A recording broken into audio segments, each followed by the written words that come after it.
I'm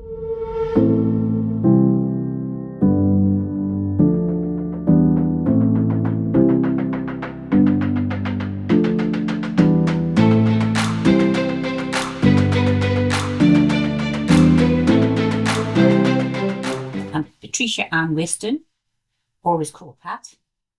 Don't answer to Patricia. I was born in Rugeley, Staffordshire on the 28th of December 1944. Right. Okay. Youngest of... I'm the youngest of, well, it's a family of 6, but there's only 5 of us. Yeah. Some survived. 5. Yeah, yeah. And so you were the baby. I was the baby. And your mum and dad, what did they do? My mum was in service before she got married. And obviously when she got married and started having children, she didn't work. My dad was a coal miner. Worked at Brayton Pit when it was open. Yeah. And we lived in a miner's house on a terrace. It was called a terrace, Springhill Terrace. So youngest child of a mining family. Yep. Very working class. Very working class. Not terribly well off, I wouldn't have thought. No. Before the days when miners actually earned a decent living. That's right, yeah. I mean, if you were off sick, you were short. If you're born and brought up with it, then it doesn't seem unusual, does it? No, it's not. It doesn't seem like poverty. It seems more like life for it. Yeah. Yeah, it's really solid. So tell me about your mum and your dad. What sort of people were they? They were loving. They were very firm. Mum was probably the firmest. Yeah. But she'd always say, "I'll tell your dad about you." And he, sort of. Dad was always the threat. But Dad was always the threat. But he was always the one you could get around a bit more. But if he said something, he meant it. Yeah. Your earliest years would have been wartime, but only just. Only just. Yeah. So I stopped the war. Yeah. Because I was born in December, so they realised I was there, so they had to stop the war. Were you spoiled by your elder siblings? My oldest brother, I could twist him around my little finger. He'd do anything for me. The middle brother, he used to tease me a lot. He was my tormentor, but I loved him. So, what was the age difference, Pat? Well, Harry was 16 when I was born. Yeah. Margaret was nearly 14. Ken was 10, and then Joan was 3.5. A loving childhood. Yes. It was a family. Yeah. A real family. We all looked after each other. School, 5 was it? I was 4 actually when I went, because I had my birthday in December, but I started the school in September. Was that where all the other miners' kids went? I'd say most of them would, yeah. Yeah, yeah.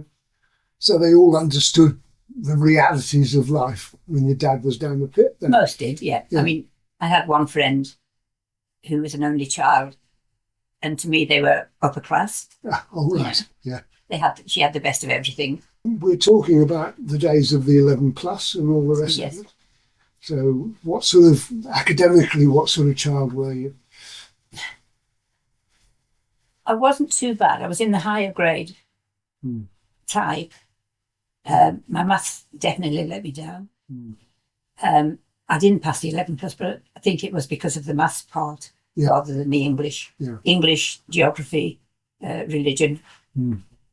They were my favourite subjects. Yeah. So if you didn't pass the 11 plus, the local secondary modern school, I take it? So you're coming up on being a teenager, you're in a new school, new friends, I take it? Yes, new friends. I just like being at school and studying. So were you a bit of what these days they would call a geek? Yeah, or a nerd. Or a nerd, yes. Yeah, I'll go for either, really. Yeah, I was a bit of one. I did like sport. Oh, so no, not completely. No, not completely. I was very good at running. Yeah. But there was always one girl that beat me. Athletics or team sports or? netball. I yeah. played a lot of netball. But I mean, were you very aware of your dad's job? You were saying he was injured quite early. Yeah. I mean, he's had a few injuries, but the worst one when he broke his back and was in plaster. Yeah. So I started dancing when I was 7. Yeah. And when he was injured, I couldn't go to my lessons because we couldn't afford to go. Did that come as a bit of a disaster to the family? Was everybody aware that they had to sort of tighten their belts and knuckle down, so to speak? No, I think we've always known that. Yeah. They gave him a surface job, or? No, he carried on. Did he? Yeah. He got asbestos. Pneumoconiosis. Yeah. He got that, and that's what stopped him. Yeah. As it did so many miners, of course. Mm. The dust. Mm. What did your siblings do, Pat?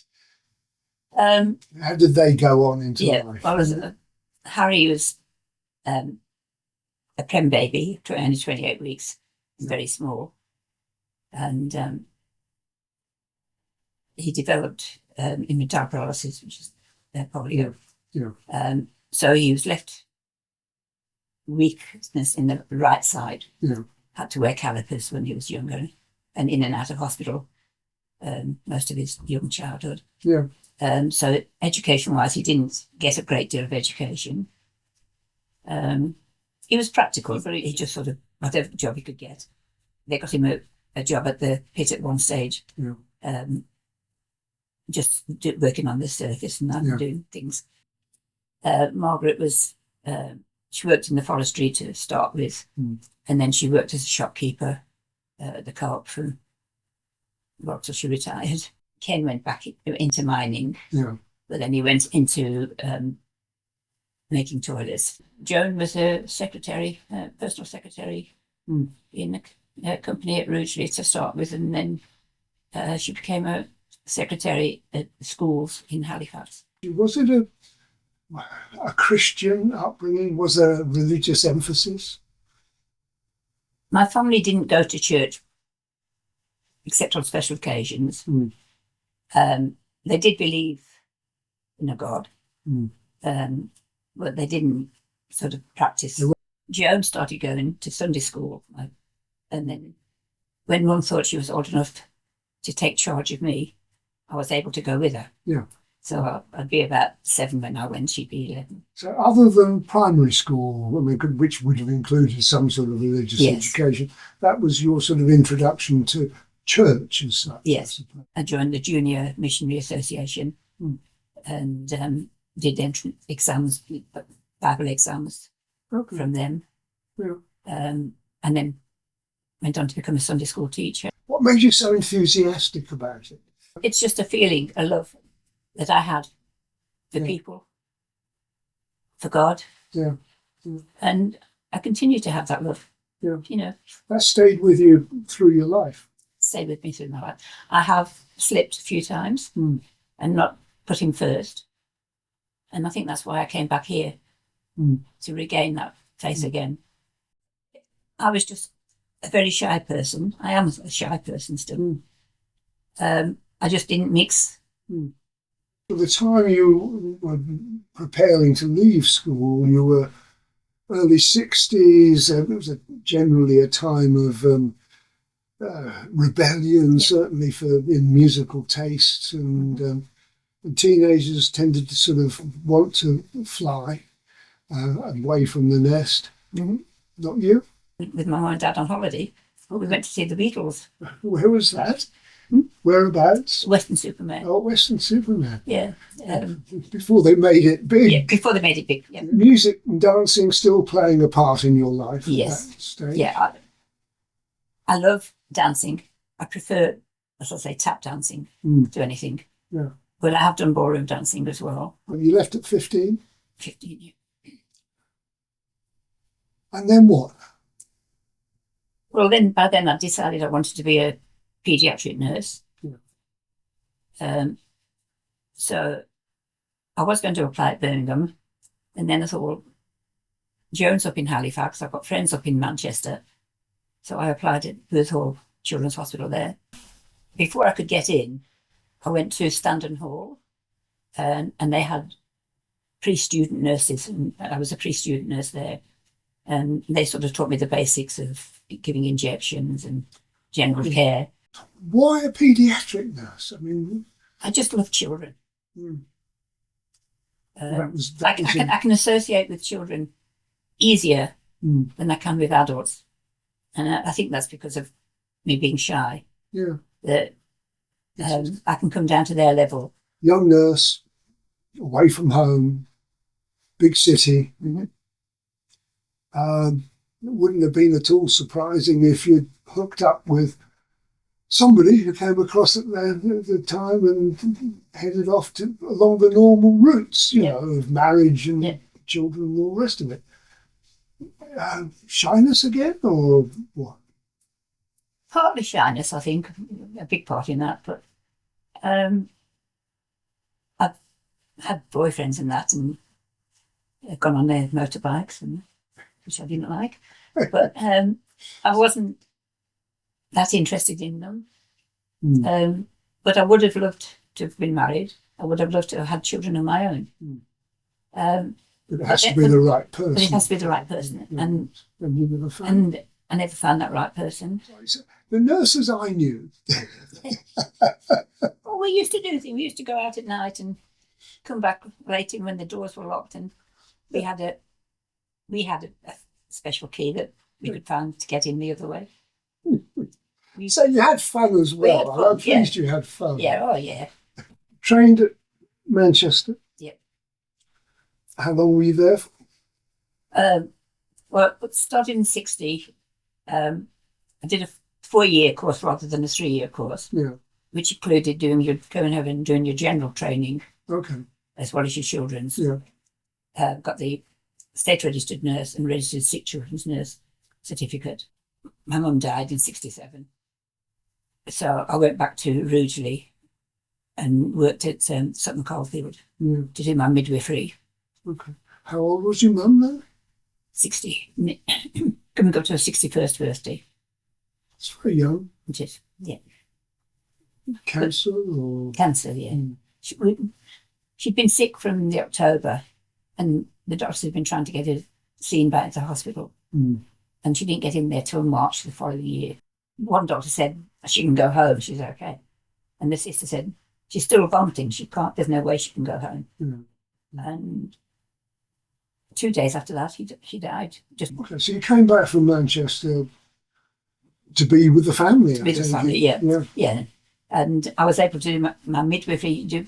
One part you do in the hospital, and the second part you do at home on the district. Yeah. And they let me work at Rugeley. Oh, so that. And the district midwife would come knock on the window if she needed me at night time. Okay. Fully qualified. Yep. World's your oyster. Yep. Family is no longer hanging on to you, or?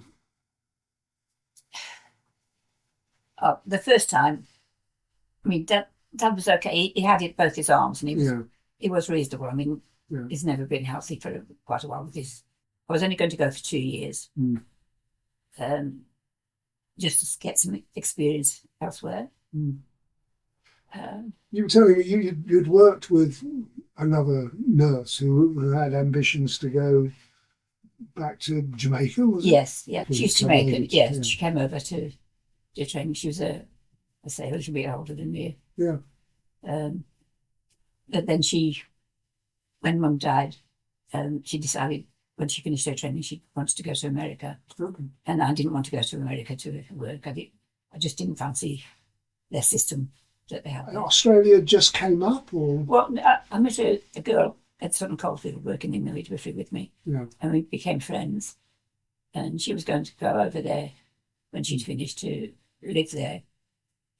And she just sort of said, well, do you want to come? Yeah. And I said, oh, well, that sounds great. Come over to the sunny side now. Australia, a great place for families. Opportunity for you. Fine for your wife. Great for your children. You could be on your way to a sunnier future in the new year. On your way to Australia. A great place for families. Send for this free wallet of information. You'll find a coupon in this week's local TV paper. Pat was one of over 1 million Britons who immigrated from Britain to Australia under the £10 POM assisted passage migration scheme between 1945 and 1972. This scheme subsidised the cost of migration for a £10 fee for adults, with children travelling for free, as part of Australia's post-war effort to increase its population and workforce. About a quarter returned to the UK after a few years, but most of those returnees then went back to Australia, known as the boomerang effect. Together we'll face whatever comes. Hand in hand we'll find our home. Now is the hour, let's not delay. Make the most of every day. Now is the hour. Friends of her mum's were in Australia and they sponsored her out. Tell me about the actual journey then, Pat. We went on a tugboat. Well, we call it a tugboat. It was a small boat, considering the size of the ocean liners and that. Yeah. Castellfelice was its last voyage Oh, in going to Australia. It was going, when it finished there, it was going to New Zealand and just go around the island. The stabilisers weren't very good, so you were up and down all the time. But it was fun. There were games to do. We were up all night. and they were all your sort of age? All my around my age, and boys and girls. There's a lad there that I liked on the ship. Actually, he was quite nice, but he liked other people. Down the coast of Africa, Cape Good Hope. Yeah. And then where did you make land? We landed at Perth. So we went Perth, South Australia, and then Melbourne. Yeah. So, okay, well, you get to Melbourne and you step off the ship. And what happens? Sure. You're arriving in the middle of summer. Yeah. Yeah.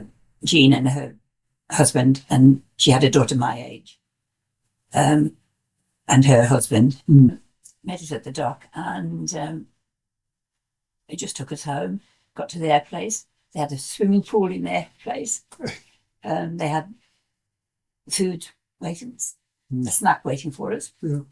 So we got into our bathers, got into the pool, and had something to eat, and thoroughly enjoyed the first day. A job's waiting, I take it? Yes. Yeah. Yes. We had to have some work to go to Yeah. the first time.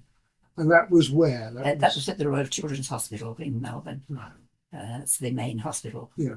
Yeah. It's like the Great Ormond Street of Australia. And what were your impressions? How did it compare with where you trained and what you were used to? It was lovely. I loved the place. I thought that at that time, the nursing the standard of the care, should I say, wasn't quite as high as England. Yeah. Yeah. But it was a good standard. Once I got used to the system of payment and that, I thought that was a brilliant idea. Because you pay a private insurance, Yeah. but you also have a Medicare card. Yeah. So if you can't afford, you can use the Medicare card anyway. Yeah.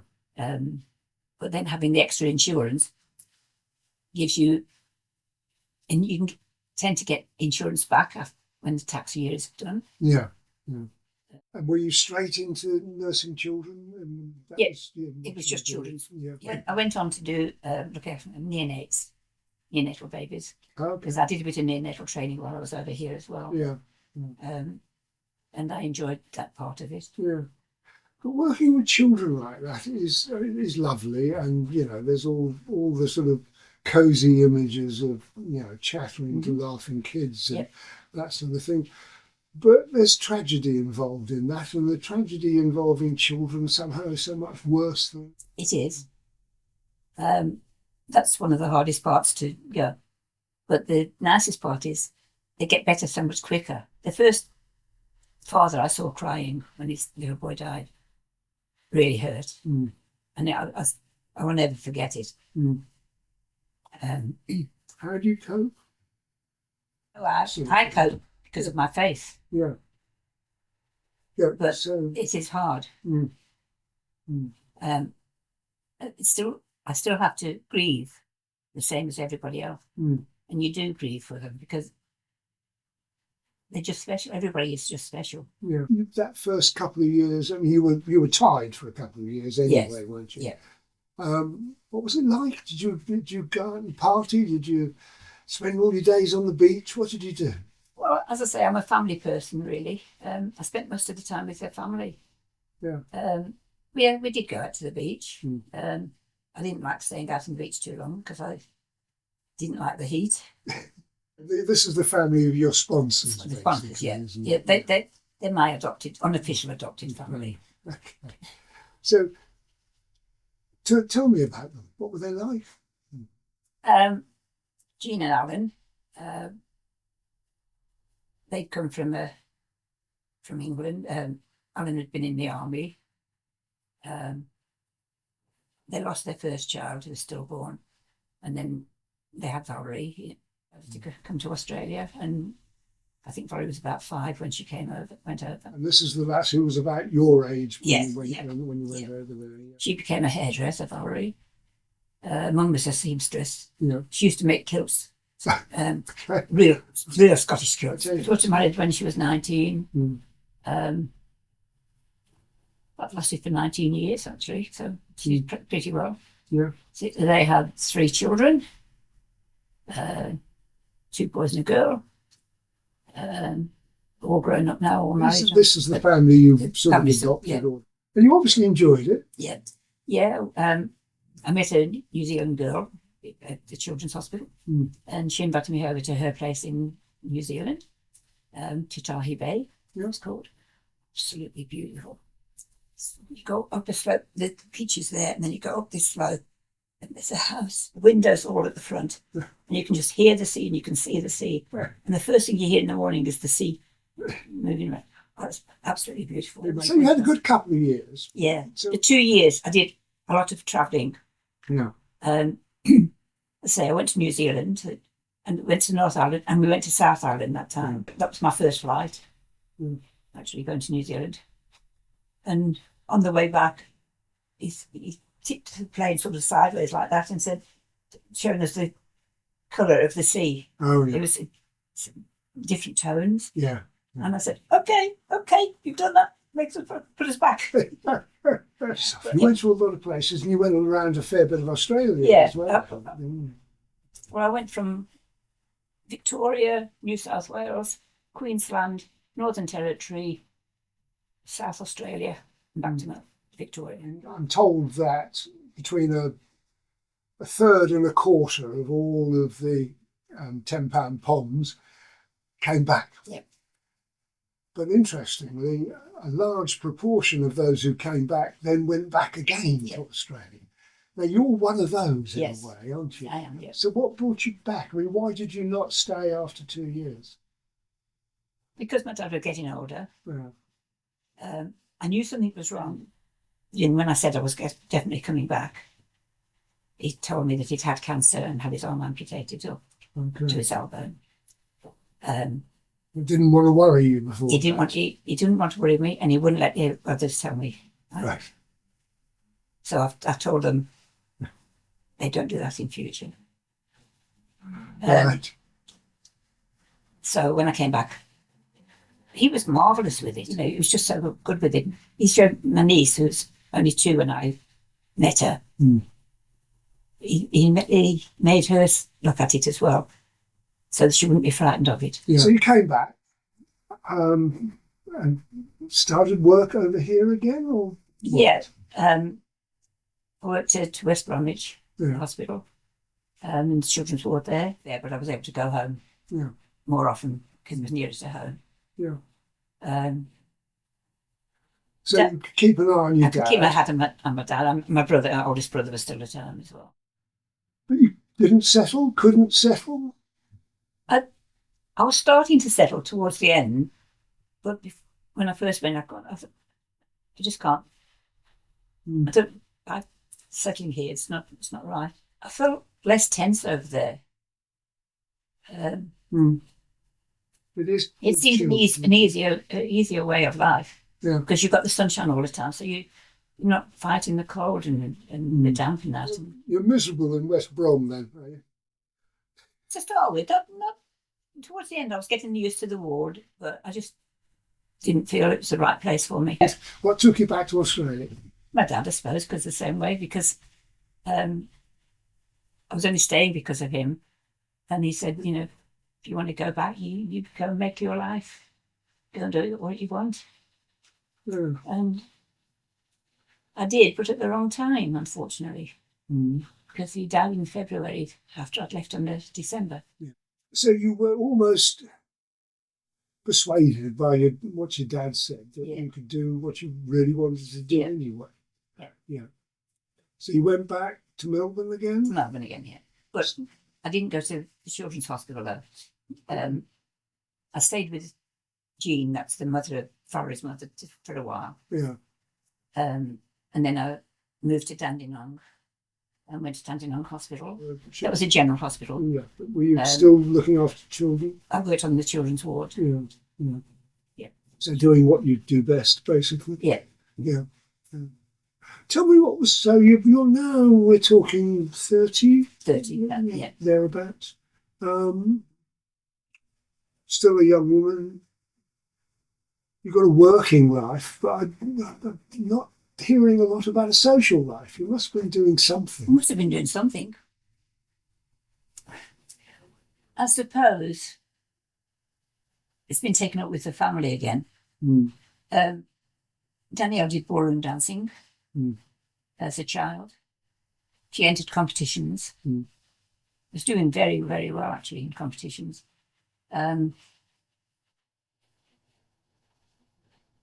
She, a lot of the weekends were spent going to them with her. So you got very involved in your goddaughter's life. Got very, very involved in her life. And the boys, but one was a soccer player, so I had to go and support him with his soccer matches and all that. So you got to be almost a parent by default in that sense. Yeah. And their older brother, I used to look after their children, so I was sort of more like a grandma to them. Yeah. So I was more involved with them, and that's the way I liked it. That's the way what I wanted. Yeah. And how long were you there? I was there for 15 years. So it's a long time. Yeah. Yeah. You must have been happy doing what you were doing. I was, yeah. And I got a job then at Monash University Hospital. That's how I finished. The last place I was back to neonatal again. Yeah.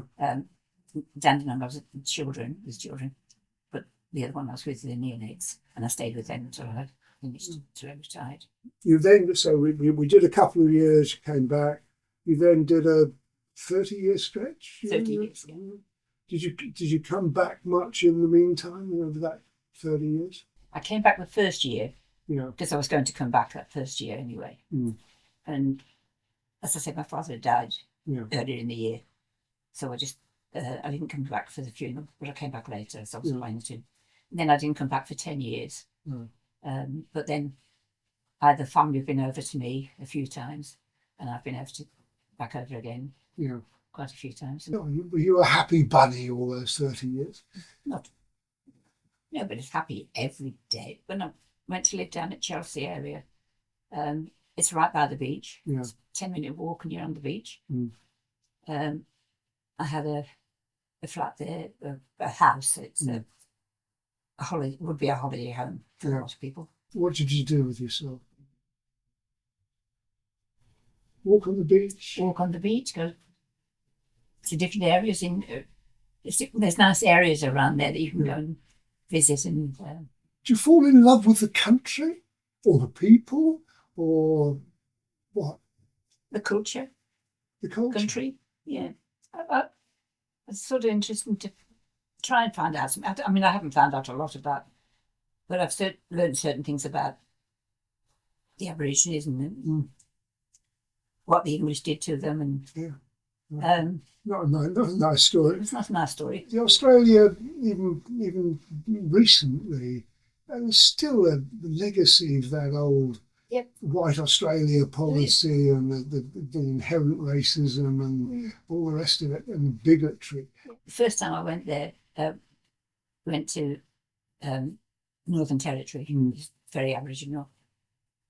And people were giving drinks to get them drunk so they'd do silly things. Yeah. And laughing about it. And I thought they were absolutely dreadful. And also not paying them what a good is worth. They'll pay them what they want, the cheapest they can get. Yeah. They're getting to accept it more that Aborigines are the owners of the territory of the Australia. Yeah. A lot of people are accepting it more. And they've given things back to us, to them. Yeah. Like they gave Ayers Rock back, so it's now Uluru. So how did you come to terms with all that? Just ignore it, or did you challenge it? Or I didn't ignore it as such, but I didn't actively do much. No. But I did protest if, say, if I was wrong, interested because I'd say, no, it's not on, that's not right. that would lead me to be challenging that behaviour when I came across it. Did it lead you to do the same thing? Yes. Was that successful? Or... I don't know. I try just to love everybody, which is very hard because there are a lot of people I don't love. Who are not very lovable. They're not very lovable. And a lot of people have done things that are not very lovable. But I'm trying to learn how to see things from their point of view. What's their problem? What have they got wrong? Well, you had some good 30 years out there. Yeah. You were going backwards and forwards. You hadn't lost touch with your family or anything. No. We used to write. Yeah, there they are. It's their old-fashioned thing to do. I was 63 when I 64. Okay. So you're coming up to retirement. Is that what? I did retire. Is that what brought you back? Yeah. Why not stay there? You had all the things you wanted. Because all my family were getting older. My sisters. I'd already lost my brother, Harry, nearly 14 years older than me. You reached the age where that was the most important thing for you, was to be with your biological family? No, it wasn't the most important thing, but I thought it was the thing I needed to do. But Danielle especially, and her family, I didn't want to leave them. No. But she'd got herself settled. You seem to invite responsibility. I feel responsible for them. But what you felt then was that you needed to come back to Britain and back to your biological family. Yep. Was that the right decision? Was that? I sometimes wonder. Joan told me after we got back here that she was looking at houses in Melbourne, thinking of buying one, and so she could spend more time over there. If she'd have told me that then, no, I wouldn't have been back. They were all pleased to see you. Yeah. And that was how long ago now? 2008. So have those 17 years worked out how you thought they would? I just wanted to be with the family again and get to know them all again. The little ones. I've never really had a chance to get to know them very well because they live in distant areas and we don't meet each other very often. It needs time, doesn't it, to develop those? And I missed out on that, and I regret that a little bit. How easy was it to come back? We had problems at the airport. Plane was late for start, so we missed one flight. So I had to get another one. Then when we get to England, we get to hand your passport in, and I've got my Australian passport. I showed her that, and she said, "How long are you staying?" I said, "Forever." "Not on this passport, you're not." I said, "Well, I do have an English one. It's in my suitcase." So anyway, she went and checked, and she found that I did have an English passport as well. Not an easy flight. You're tired out, and then you're told you can't come in. Yes, you don't feel exactly welcome, do you? No. I said, "I was born here." We'd arranged at Stafford Rural Homes to go into Marston Court. Okay. So I went in there after Christmas. Yeah. I hated the place. It was so tiny compared with my place in Australia. It was so tiny. I was there till 2015, till I moved into here. Yeah. but I've certainly been a lot happier in here. Yeah. Got more space to do things and more things going on. Have you seen more of your family since you've been over in this part of the world? And Not as much as I thought I would. Mm. My niece Jill, she lives in Stafford as well, so I see her a lot. Yeah. I don't see as much of her children and grandchildren, but I have seen them a few times. Yeah. And the other two are one's in Bristol and one's in Manchester. So that's a bit of a journey. And we haven't seen enough of them. So who is still alive of your siblings? None of them, just you? Just me. Lonely? Yeah. Yeah, it must be. It must be. So what fills that gap, Pat? A Christian family. You make friends easily here? I can't start a conversation, Yeah. but if they say something and I can reply to it, I'm okay. If I can't, it's just a silence. But I've always been like that. I mean, even as a family. Your religion seems to be a comfort. Is it? You're nearer the end of your life than the beginning, shall we say. Oh, yeah, I know that. I don't fear dying. It's just the missing family. I'm happy with where I'm going. Yeah. I'm happy with God. Yeah. And I don't. If I go, I go. And it's when He wants me to go. When you came back, I mean, you were still mid-60s, and I take it a bit healthier and a bit fitter than... Yeah. How did you entertain yourself? Because there's, there's real, I suppose, but it's not exactly the same as an Australian beach, is it? I like Blackpool. You do? Yeah. But my place is Western Sydney. I love Western Sydney.